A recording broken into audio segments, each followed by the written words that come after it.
Inaasahang dadagsa na bukas sa mga motorista sa North Luzon Expressway bago ang paggunita ng undas.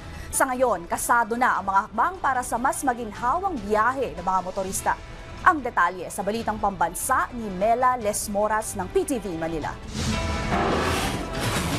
Maagang bumiyahe patungong probinsya ang pamilya ni Sonia. May reunion daw kasi sila sa undas, kaya't mauuna na sila kesa naman maipit sa trapiko kapag dagsana ang mga biyahero. Kasi sobrang traffic na. Kung bukas pa kami, lalong traffic, lalo sa undas, Ang driver na si Armand naabutan pa ng aming news team na nagpapakabit ng RFID sticker sa NLEX para mas mabilis ang biyahe. Bago umalis, tiniyak din daw niyang nakakondisyon ang kanyang sasakyan.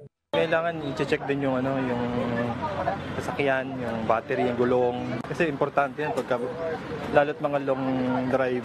Ngayong Miyerkules, maluwag pa ang daloy ng trapiko sa NLEX na karaniwang dinaraanan ng mga motoristang panorte. Pero bukas inaasahang bibigat na ang usad ng mga sasakyan dito. Ayon kay NLEX Traffic Operations Head Robin Ignacio, inaasahang tataas ng nasa 10% ang average daily entries hindi lang sa NLEX kundi maging sa ECTEX at NLEX Connector ngayong undas. Pagtitiyak niya, nakahanda naman sila sa anumang sitwasyon at may ikinakasan na rin silang hakbang para sa mas maginhawang biyahe ng mga motorista. Yung no road work, no closure po tayo umpisa today. Hanggang November 4, wala na po tayong mga pagkukumpuni. So open na po lahat yung ating lanes.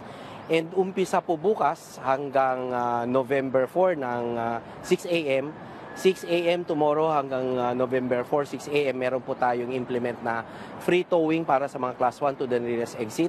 Nakahanda rin ang NLEX ngayong may binabantayan na namang bagyo sa bansa. Nasa 1,500 personnel ang ide-deploy nila simula bukas. Paalala ng pamunuan ng NLEX sa publiko, bago pa man bumiyahe siguraduhin ang nakakondisyon at nasa maayos na kalagayan ang inyong mga sasakyan, lalo na ang driver para makaiwas sa anumang aberya.